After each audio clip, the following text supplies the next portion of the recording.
రక్షకుండు దయించినాడట మన కొరకు పరమా.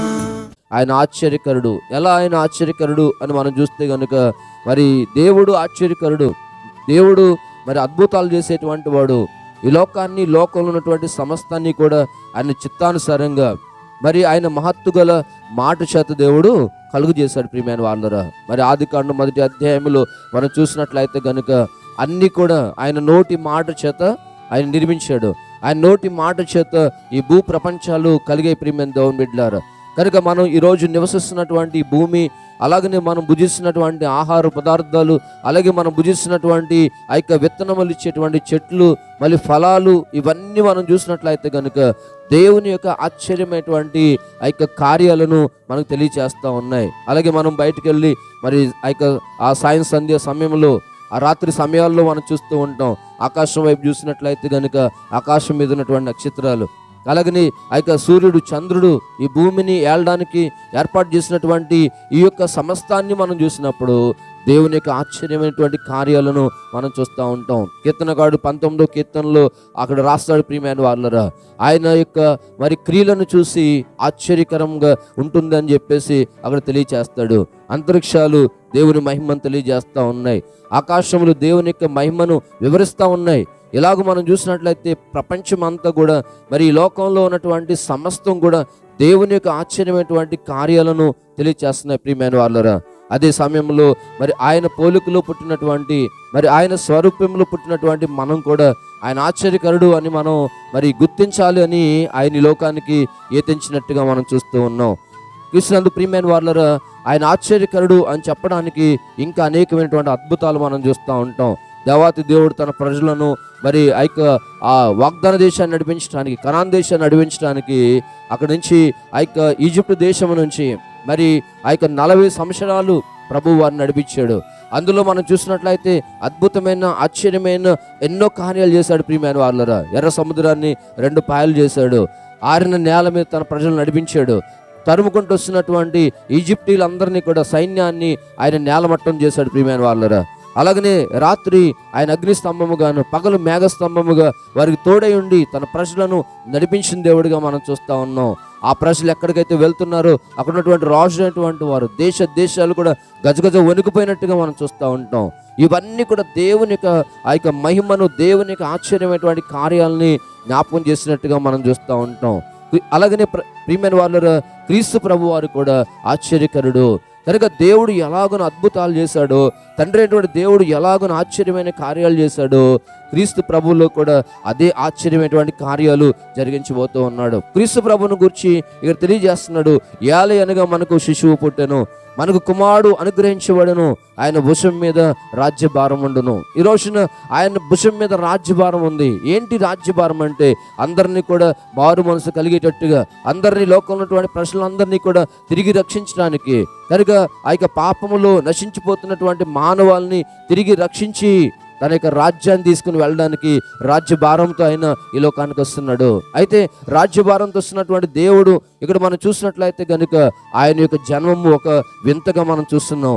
ఆయన జన్మం ఒక వింత. ప్రియమైన దేవుని బిడ్డలారా, ఏంటి ఆ వింత అంటే, ఆయన ఇక్కడ లేఖనాలు సెలవిచ్చినట్లుగా యెషయా గ్రంథం 7వ అధ్యాయం 14వ వచనంలో సెలవిచ్చినటువంటి మాట ప్రకారంగా మనం చూస్తున్నాం. ప్రియమైన వాళ్ళరా, కాబట్టి తానే ఒక సూచన మీకు చూపును, ఆలకించుడి, కన్యక గర్భవతి ఒక కుమారుని కనును, అతనికి ఇమ్మానుయేలును పేరు పెట్టుదురు. ప్రియమైన వాళ్ళరా, ఇక్కడ ఒక అద్భుతాన్ని జ్ఞాపకం చేస్తున్నాడు, ఒక ఆశ్చర్య కార్యాన్ని జ్ఞాపకం చేస్తున్నాడు.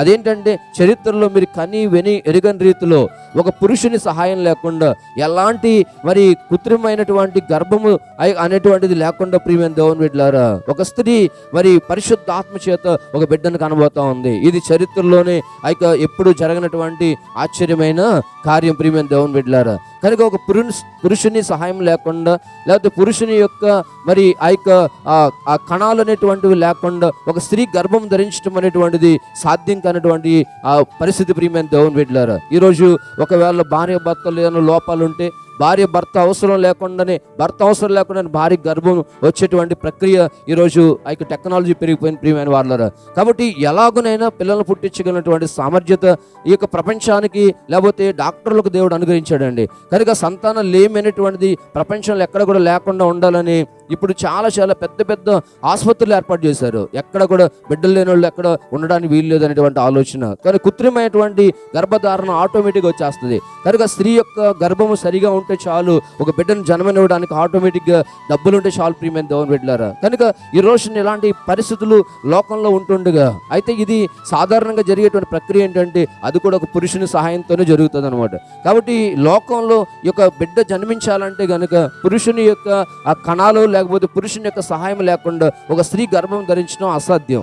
అయితే ఈ లోక సంబంధమైనటువంటి కార్యములు అలా మనం చూస్తాం. కానీ ప్రియమైన వాళ్ళరా, దేవుని యొక్క కార్యములు మనం చూసినట్లయితే కనుక ఒక పురుషుని సహాయం లేకుండా ఒక స్త్రీ పరిశుద్ధాత్మతో గర్భవతి అవడం అనేటువంటిది ఇది చరిత్రలోనే ఎప్పుడు జరగదు ప్రియమైన దేవుని బిడ్డలారా. అది క్రీస్తు ప్రభు వారి పట్ల జరిగినట్టుగా మనం చూస్తూ ఉన్నాం. ఒక కన్యక గర్భవతి అయి కుమారుని కంటుంది. ఆయనకు ఇమ్మానుయేలను పేరు పెడతారని ఆయన తెలియజేస్తున్నాడు ప్రియమైన వాళ్ళరా. రెండవదిగా మనం చూసినట్లయితే మత్తయి సువార్త 2వ అధ్యాయంలో మనం చూసినట్లయితే కనుక రెండవది ఆయన ఆశ్చర్యకరుడు అని చెప్పడానికి గల అద్భుతమైనటువంటి రెండవ ఆ యొక్క సింబల్ మనం చూసినట్లయితే కనుక గుర్తు మనం చూసినట్లయితే ఆకాశంలో వింతైన నక్షత్రం ప్రకాశించింది. కనుక తూర్పు దేశం ఉన్నటువంటి జ్ఞానులు ఆ నక్షత్రాన్ని వెంబడిస్తూ ఉన్నారు. ఆ నక్షత్రాన్ని వెతుక్కుంటూ వస్తున్నారు. ఎక్కడ ఆయన జన్మించాడు అని ఆ నక్షత్రాన్ని వెతుక్కుంటూ వాళ్ళు వచ్చినప్పుడు హేరోదు రాజు దగ్గరికి వచ్చి ఆ నక్షత్రం వాళ్ళకి కనబడలేదు. కనుక హేరోదు ఆ యొక్క ఉన్నటువంటి స్థానం వరకు వచ్చింది ప్రియమైన వాళ్ళరా. హేరోదు రాజు దగ్గరికి ముగ్గురు జ్ఞానులు అడుగుతున్నారు, అయ్యా తూర్పు దేశమున ఆయన నక్షత్రం చూసి మేము నిన్ను ఆ రాజుని మేము కనుగొనడానికి వచ్చాం, ఆ రాజు ఎక్కడున్నాడని అడుగుతున్నారు ప్రియమైన వాళ్ళరా. క్రీస్తు ప్రభు వారి యొక్క రాకను ఈ లోకాన్ని తెలియజేసినటువంటి ఆ యొక్క అద్భుతమైనటువంటి గుర్తు ఏంటంటే నక్షత్రము. అది కూడా లోకంలో వైద్యులు అన్నీ చేస్తేనే కానీ వేల రూపాయలు వెచ్చిస్తేనే కానీ మనకు స్వస్థత ఇవ్వలేరు ప్రియమైన వాళ్ళరా.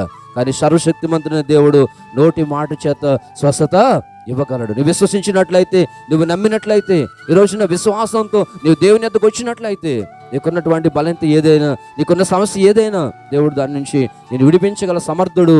ఎందుకంటే ఆయన పెట్టిన పేరు ఆశ్చర్యకరుడు. మన జీవితాల్లో ఆశ్చర్యం చేయగలిగిన దేవుడు. నిజంగా ఆ యొక్క లోకస్తులు అందరూ అనుకుంటారు, ఈమెనా చనిపోద్ది అనుకున్న ఈమెనా, లేకపోతే అనారోగ్యంతో ఉన్నటువంటి ఆ యొక్క అతనేనా, లేకపోతే ఎంతవరకు సమస్యల వలయాల్లో ఉన్నటువంటి ఇతనేనా ఈరోజు ఎంత ఇలాగున ఈ స్థితిలోకి వచ్చాడని జనులు ఆశ్చర్యపోయేటట్టుగా దేవుడు మనల్ని ఆస్వాదించగలడు ప్రియమైన వాళ్ళరా. అలా మనం అందరం కూడా మరి ఆయన యొక్క దయగలిగినటువంటి రెక్కల నీళ్ళలో మనం జీవించడానికి అనుదినం ప్రయత్నం చేయాలని కోరుతూ ఈ మాటలు ముగిస్తున్నాను. దేవుడి కొద్ది వాకులు మన వెనుకల్లో దీవించి ఆశీర్వదించునుగాక. రక్షకుండు దయించినాడట.